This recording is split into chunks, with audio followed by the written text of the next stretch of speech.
اعوذ باللہ من الشیطان الرجیم بسم اللہ الرحمن الرحیم الحمد للہ رب العالمین الصلاة والسلام علی افضل الخلق محمد وآلہ الطیبین الطاہرین وعجل فرجہم۔ آج ہماری گفتگو ہے اسلام کے بارے میں، یعنی ہماری گفتگو مسلسل مطہرات کے بارے میں چل رہی ہے، وہ چیزیں کہ جو دوسری چیزوں کو پاک کر دیتی ہیں اور خود بھی پاک ہیں۔ ہم نے اب تک اس سلسلے میں پانی کو بیان کیا، پانی کو پڑھا اور زمین کے بارے میں پڑھا، آفتاب کے بارے میں پڑھا کہ آفتاب یا سورج کن کن چیزوں کو پاک کر دیتا ہے اور کن شرائط کے ساتھ پاک کرتا ہے۔ ہم نے زمین کے بارے میں پڑھا کہ زمین کن چیزوں کو پاک کرتی ہے اور کن شرائط کے ساتھ پاک کرتی ہے۔ پانی کے بارے میں پڑھا، پانی کس طریقے سے کسی نجس چیز کو پاک کرتا ہے، قلیل کس طرح کرے گا، کتنی مرتبہ دھونا ہوگا، آب کثیر ہے تو اس سے کتنی مرتبہ دھونا ہوگا، اور کون کون سی چیزوں کس طریقے سے پانی پاک کرتا ہے، یہ ہم نے اب تک سب پڑھا۔ یعنی پانی، زمین، آفتاب، ان چیزوں کو ہم نے پڑھا، اور آج ہم پڑھنے جا رہے ہیں اسلام، یعنی اسلام بھی پاک کرتا ہے، اسلام بھی پاک کرتا ہے نجاست سے۔ تو کہہ رہے ہیں کہ اسلام کسے پاک کرتا ہے؟ کیا کسی انسان کا ہاتھ نجس ہو جائے تو کیا اسلام اسے پاک کرے گا؟ یعنی اسلام کے پاک کرنے کا مطلب یہ ہے، یا کوئی کپڑا نجس ہو جائے تو کوئی اسلام کوئی پانی کی طریقے سے کوئی ایسی چیز تو ہے نہیں، بلکہ اسلام پاک کرتا ہے کافر کو۔ اگر کوئی کافر، اگر کوئی غیر مسلم، اگر کوئی غیر مسلم یا کافر کلمہ شہادتین کو جاری کر لے اپنی زبان پر، کلمہ شہادتین کا اقرار کرے، کلمہ شہادتین کو پڑھے، تو وہ مسلمان ہو جاتا ہے، اور وہ اسلام کی وجہ سے اس کا تمام بدن پاک ہو جاتا ہے۔ صحیح کہہ رہے ہیں کہ اسلام، اگر کافر، کوئی کافر شہادتین نہ بگوید، شہادتین کو پڑھے، کہے، شہادتین یعنی اشہد ان لا الہ الا اللہ و اشہد ان محمد رسول اللہ۔ اگر کوئی انسان، کافر انسان، اگر ان کلمہ شہادتین کو پڑھ لیتا ہے، ادا کر لیتا ہے، تو وہ مسلمان ہو جائے گا، اور اب وہ اسلام کے ذریعے اس کا تمام بدن پاک ہو جائے گا۔ یعنی بگوید، ایسے کہے اشہد ان لا الہ الا اللہ و اشہد ان محمدن، یا اشہد ان محمد رسول اللہ، یعنی میں گواہی دیتا ہوں کوئی معبود نہیں، کوئی الہ نہیں سوائے اللہ کے، اور میں گواہی دیتا ہوں کہ محمد صلی اللہ علیہ وآلہ وسلم اللہ کے رسول ہیں۔ صحیح؟ اگر کوئی کافر انسان اتنا پڑھ لیتا ہے، یعنی اتنی اس کا اقرار کر لیتا ہے، اس کو اپنی زبان پر جاری کرتا ہے، اپنے دل میں یعنی جگہ دیتا ہے اس چیز کو، یعنی مان لیتا ہے، تو وہ شخص پاک ہو جائے گا۔ صحیح؟ مسلمان ہو جائے گا، مسلمان ہو جائے گا تو پاک ہو جائے گا، یعنی مسلمان، جو بھی مسلمان ہے وہ پاک ہے۔ جو شخص لا الہ الا اللہ محمد الرسول اللہ یا اشہد ان لا الہ الا اللہ و اشہد ان محمد الرسول اللہ کہہ رہا ہے، وہ پاک ہے۔ بس غالی اور ناسبی نہ ہو، غالی اور ناسبی کے علاوہ، ورنہ باقی تمام لوگ جو کلمہ شہادتین پڑھتے ہیں وہ سب پاک ہیں، ان کے یہاں کھانا، ان کے یہاں پینا، شادی بیاہ سب کچھ ان کے یہاں ٹھیک ہے، جائز ہے، کوئی مشکل نہیں ہے، وہ سب بھائی ہیں۔ المسلم اخو المسلم، مسلمان مسلمان کا بھائی ہے، سوائے ناسبی اور غالی کے۔ یہ لوگ جو ہیں ناسبی اور غالی یہ بھی نجس ہیں، اور ان کے یہاں بھی یعنی کیونکہ کھانا پینا صحیح نہیں ہے، نہ ہی ناسبیوں کے یہاں اور نہ ہی غالیوں کے یہاں۔ کہہ رہے ہیں کہ یہ ہو گیا یعنی اسلام کس طریقے سے پاک کرتا ہے انسان کو، کہ انسان یہ کافر انسان کلمہ شہادتین اپنی زبان پر جاری کر لے تو وہ پاک ہو جائے گا۔ عین نجاست کا برطرف ہونا بھی پاک کر دیتا ہے۔ کیسے پاک کر دیتا ہے، اس کا کیا طریقہ ہے، وہ کیسے پاک کرتا ہے نجس چیز کو؟ کہہ رہے ہیں کہ درد و مرید با برطرف شدن آلودگی نجس چیز پاک میں شود، دو مواقع پر نجاست کے دور ہو جانے سے، اگر نجاست دور ہو گئی، گندگی پلیدگی دور ہو گئی تو چیز نجس پاک ہو جاتی ہے، نجس چیز پاک۔ در دو مورد، در مانے میں، دو در دو مورد یعنی مقام، جگہ، در دو مورد دو مقامات پر، دو جگہ ایسی ہیں، دو مقام ایسے ہیں جہاں پر یعنی برطرف شدن آلودگی، گندگی پلیدگی نجاست اگر دور ہو جائے، چیزیں نجس پاک میں شود تو نجس چیز پاک ہو جاتی ہے۔ بات سمجھ میں آئی؟ ترجمہ سمجھ میں آیا؟ کہ دو مورد ایسے ہیں کہ اگر وہاں پر آلودگی یعنی گندگی نجاست اگر وہ برطرف ہو جائے کسی اس چیز سے تو پھر نجس چیزیں نجس یعنی نجس چیز پاک میں شود پاک ہو جاتی ہے، پاک میں شود ہو جاتی ہے۔ وَنِيَازِي بَآب، اور پانی سے اسے نیازی بآب کشیدن ندارات، اور اب اسے اس کے اوپر پانی ڈالنے کی حاجت نہیں ہے۔ کشیدن یعنی کھینچنا، یعنی پانی اس کے اوپر ڈالنا، اب اس پر پانی ڈالنے کی حاجت ضرورت نہیں ہے، یعنی وہ چیز پاک ہو جائے گی اور اس کے اوپر پانی ڈالنے کی ضرورت اور حاجت نہیں ہے، وہ حاجت اور ضرورت نہیں رکھتی پانی ڈالنے کی۔ در دو مورد، دو مقامات پر، برطرف شدن آلودگی نجاست کے دور ہو جانے سے، گندگی کے دور ہو جانے سے، برطرف ہو جانے سے چیزیں نجس پاک میں شود، نجس چیز پاک ہو جاتی ہے۔ وَنِيَازِي بَآب کشیدن ندارات، اور اب اس کو پانی ڈالنے کی حاجت و ضرورت نہیں ہے کہ اس کے اوپر پانی ڈالا جائے یا اس کو پانی سے دھویا جائے، اس کی ضرورت نہیں ہے۔ اب آپ کے دماغ میں سوال آ رہا ہوگا کہ وہ دو مقامات کون کون سے ہیں؟ آ رہا ہے نا کہ وہ دو مقامات کون کون سے ہیں کہ جو نجاست کے برطرف ہو جانے سے صرف نجاست کے دور ہو جانے سے پاک ہو جاتے ہیں، وہ کون کون سے مقامات ہیں؟ کہہ رہے ہیں کہ الف یعنی نمبر 1 بدن حیوان، بدن حیوان یعنی جانوروں کا جسم۔ کون سے جانوروں کا؟ جو خود پاک جانور ہیں، جانوروں کا جسم، مثلا بھینس، گائے، بیل، بکری، بھیڑ، صحیح، یہ جانور اگر ان کے بدن پر جسم پر نجاست لگ جاتی ہے، جی خون لگ گیا، جسم پر خون لگ گیا، یا اجلنا اللہ جمیعا شراب لگ گئی، تو اب یہ بیچارے جانور کہاں پہنچ کر کے اپنا آپ کو، انہیں کیا پتا پاک کیا ہوتا ہے، انہیں پتہ ہی نہیں، ان سے مطلوب ہے یہ سب چیزیں، اللہ نے ان کو نہیں کہا ہے، مکلف نہیں ہوتے جانور، انسان مکلف ہوتا ہے۔ تو اب کیسے؟ کہا کہ اگر بھینس کے جسم پر خون لگ گیا،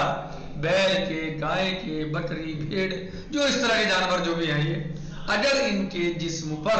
کوئی نجاست لگ گئی اور اب وہ نجاست برطرف ہو گئی، نجاست ظاہر ہو گئی، کسی بھی وجہ سے ہو گئی، کیسے بھی ہو گئی، تو جب نجاست ظاہر ہو جائے گی تو ان کا جسم پاک ہو جائے گا۔ یا مثلا مرغی کی منقار مثلا منقار مرغی، مرغی کی منقار، منقار یعنی چونچ،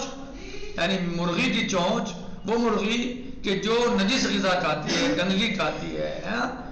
اب اگر اس کی چونچ نجاست سے خالی ہو جائے، بھائی لگی نجاست لگی اس کی چونچ پر، لیکن کچھ دیر کے بعد وہ صاف کر لی، اس نے صاف کر لی، کسی بھی طرح کر لی، زمین پر رگڑ کر یا کسی چیز سے، جو جس طرح بھی، ہنگامے کے جس وقت نجاست برطرف شود پاکاس، جیسے ہی نجاست اس کی برطرف ہو جائے گی، دور ہو جائے گی، یہ اس مرغی کی چونچ پاک ہو جائے گی، منقار پاک ہو جائے گی. بتا رہے ہیں کہ نمبر 1 الف یعنی نمبر 1 حیوان کا بدن، حیوان کا بدن نجاست کے زائل ہو جانے کے بعد پاک ہو جاتا ہے، اسے الگ سے پاک کرنے کی ضرورت نہیں ہے کہ اس کے اوپر پانی ڈالا جائے یا اسے پاک کیا جائے، ضرورت نہیں ہے. مثال دیتے ہیں جیسے مثلا منقار مرغی، جیسے مرغی کی چونچ، مرغی گندگی کھا رہی ہے، مثلا فرض کریں نجاست کھا رہی ہے، اب اس کا منہ نجاست سے خالی ہو گیا، اس نے اپنی چونچ صاف کر لی کسی چیز سے، فرض کیجئے، اور یا نجاست سے خالی ہو گیا، نجاست اس وقت اس کے منہ میں نہیں ہے، چونچ میں نہیں ہے، تو اب یہ اس کی چونچ کیا ہو جائے گی؟ پاک ہو جائے گی، یعنی نجاست کے برطرف ہونے کے بعد اس کی چونچ پاک ہے. جی نمبر 2 بے یعنی نمبر 2، الف یہ تھا اور یہ بے ہے یعنی نمبر 2، باطن بدن انسان. اچھا یہ لطف جو ہے اللہ عز و جل کا ایسا نہیں ہے تو وہ بھی ہمارے فائدے کے لیے کہ جانوروں کا اللہ نے لطف فرمایا کہ ان کے چونچ یا ان کا بدن اگر نجاست سے صاف ہو جائے، نجاست جسم سے چونچ سے برطرف ہو جائے تو پھر وہ بدن اس کا یا چونچ پاک ہو جاتی ہے. کہہ رہے ہیں یہ لطف ہے تو ہمارے لیے ظاہر ہے ہمیں فائدہ اس کا پہنچے گا، جانور کو تو پتہ ہی نہیں ہے جس بات کا، لیکن اب یہ لطف اسی طریقے کا ڈائریکٹ انسان کے اوپر بھی اللہ تعالیٰ نے فرمایا ہے، ڈائریکٹ مباشرتاً انسان کے لیے بھی اور انسان کے اوپر بھی فرمایا ہے. وہ کہاں ہے؟ وہ نمبر 2 یعنی بے میں ہے. کہاں کہ باطن بدن انسان، جی انسان کے بدن کا باطنی حصہ، باطنی حصہ یعنی اندرونی حصہ، انسان کے بدن کا اندرونی حصہ یعنی وہ حصہ انسان کے جسم کا جو داخلی شمار ہوتا ہے، اندرونی حصہ شمار ہوتا ہے، مانند داخل دہان، مثلا منہ، اندر سے جو منہ ہے ہمارا، یہ ہونٹوں کے اندر جو ہمارا منہ ہے، جو منہ ہے یہ اس کے اندر کا حصہ جو ہے منہ کا، وہ بینی یعنی ناک، ظاہری ناک نہیں، یعنی جو ناک یہ ناک نہیں، اندر ناک، اندر کا حصہ ناک کا، وہ گوش یعنی کان، کان یعنی جو اوپر ہمیں نظر آتے ہیں، اندر جو کان کا حصہ ہے جسے اندرونی حصہ کہا جاتا ہے کان کا. مثلا اگر ہنگامے، مثلا اگر کس وقت ہنگامے مسواک، مثلا مسواک کرتے وقت، مسواک کرتے وقت کسی انسان کے دانتوں سے خون آ جاتا ہے، مسواک کردن از لسہا خون بیایاد، اس کے لسے سے یعنی مسوڑوں سے خون آ جاتا ہے، ہوتا ہے نا بعض لوگوں کے مسوڑوں سے خون آ جاتا ہے مسواک کرتے ہوئے، برش کرتے ہوئے، ٹھیک ہے، یا ویسے بھی آ جاتا ہے بعض لوگوں کو، مثلا مسوڑوں سے خون آ جاتا ہے کبھی کبھی، بغیر مسواک بغیر برش کے بھی ایسے ہی بیٹھے ہیں، آ گیا منہ سے خون، تو اس کی بات کر رہے ہیں. کہہ رہے ہیں کہ انسان کا باطنی حصہ، بدن انسانی کا باطنی حصہ یعنی داخلی حصہ، اندرونی حصہ، جیسے منہ کے اندر کا حصہ، دہان مانے منہ، دہن بھی منہ کہتے ہیں، دہان بھی منہ کہتے ہیں، بینی ناک، گوش کان، جی یہ سب آپ نے فارسی میں پڑھ لیے ہوں گے، آپ پڑھ چکے ہوں گے امید ہے. منہ کے اندر کا حصہ، ناک کے اندر کا حصہ، کان کے اندر کا حصہ، مثلا اگر برش کرتے وقت کسی انسان کی یا مسواک کرتے وقت کسی انسان کے جبڑوں مسوڑوں سے خون آ جاتا ہے، وقتی کہ آب دہان جس وقت پہ منہ کا پانی، یعنی جسے ہم کیا بولتے ہیں، لب بولتے ہیں نا، جو پانی ہوتا ہے منہ میں، تو جسے کہتے ہیں یعنی لب نکلنا، یعنی پانی جو منہ میں ہوتا ہے، جی آب دہان، یا ہم اسے باہر نکالتے ہیں تھوک بول دیتے ہیں، باہر وہ تھوک ہے اندر پانی ہے، جی تو وقت کے آب دہان جس وقت منہ کا پانی رنگے خون کے رنگ سے، رنگ یعنی رنگ، خون یعنی خون، نہ داشتے باشد جس وقت پر وہ پانی خون نہ رکھتا ہو، یعنی اس پانی میں خون ملا ہوا نہ ہو، منہ سے صاف پانی آ رہا ہے، صحیح بالکل صاف پانی آ رہا ہے منہ سے، کوئی مشکل نہیں ہے، یعنی خون اس کے اندر موجود نہیں ہے، کہہ رہے ہیں پاک است، یہ پانی پاک ہے اور انسان کا منہ بھی پاک ہے، وہ آب کشیدن داخل دہان لازم نیست، اور اب اندر پانی ڈالنا منہ میں یعنی کلی کرنا لازم و ضروری نہیں ہے، منہ پاک ہو گیا۔ اگر کسی انسان کے منہ سے یعنی اس کے دانتوں سے، جبڑے سے یا مسوڑوں سے خون نکلا ہے اور اب وہ خون صاف ہو چکا، اس نے تھوک دیا، صاف ہو گیا، صحیح، اب جو دوبارہ تھوک رہا ہے تو اب وہ منہ میں اس تھوک میں خون نہیں ہے، وہ خون سے صاف ہے، جی تو اب اس انسان کا منہ پاک ہے، صحیح، علی اصغر سمجھ میں آ رہی ہے،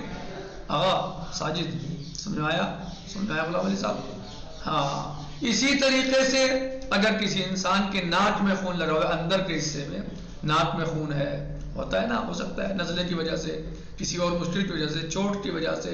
کسی بیماری کی وجہ سے ہو سکتا ہے ناک سے خون آ جاتا ہے، بعض کو گرمی کی شدت میں آ جاتا ہے جسے نقصیر بولتے ہیں، ٹھیک ہے نقصیر بولتے ہیں نا، ناک سے خون آ جاتا ہے، تو اب کیا جب خون رک جائے کیا ناک میں اندر پانی ڈالنا ضروری ہے؟ کہ نہیں، اگر خون ناک کے اندر موجود نہیں ہے، خون کا سلسلہ رک گیا اور ناک میں بھی خون موجود نہیں ہے، تو اگر ناک میں خون موجود نہیں ہے تو پانی ڈال کے پاک کرنے کی حاجت و ضرورت نہیں ہے، اندر کا حصہ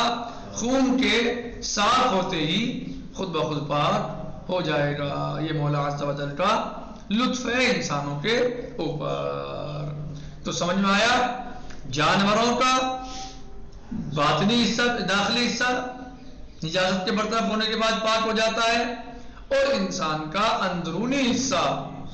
جیسے منہ کے اندر کا حصہ، ناک کے اندر کا حصہ اور کانوں کے اندر کا حصہ، اگر اس میں کوئی نجاست لگ جائے، چلی جائے،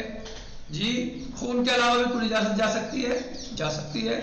کسی انسان نے دوا ڈالی ہو، دوا مان لیجیے نجس تھی، ہو سکتا ہے، ایسا نہیں ہو سکتا، کان میں درد ہوا، جی کان میں درد ہوا تو دوا ڈالے گا انسان کان میں، اب مثلا وہ دوا نجس ہے، چاہے وہ کسی بھی طریقے سے نجس ہو گئی ہے، جی جس انسان نے دوا ڈالی اس کا ہاتھ نجس تھا اور وہ ہاتھ دوا کو لگ گیا تو نجس ہو گئی دوا بھی، کان میں پہنچ ڈلی، تو اب کیا ہوگا، کیا کان کو اندر سے پاک کیا جائے گا؟ نہیں، کہ جب وہ دوا نکل جائے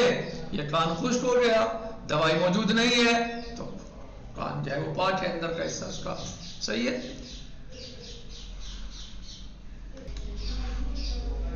نکتفی الہذا المقدار، باقی غدن سے جی انشاءاللہ وقت تمام ہو گیا، والحمدللہ رب العالمین، والسلام علیکم ورحمۃ اللہ وبرکاتہ، خدا حافظ، فی امان اللہ، خدا حافظ۔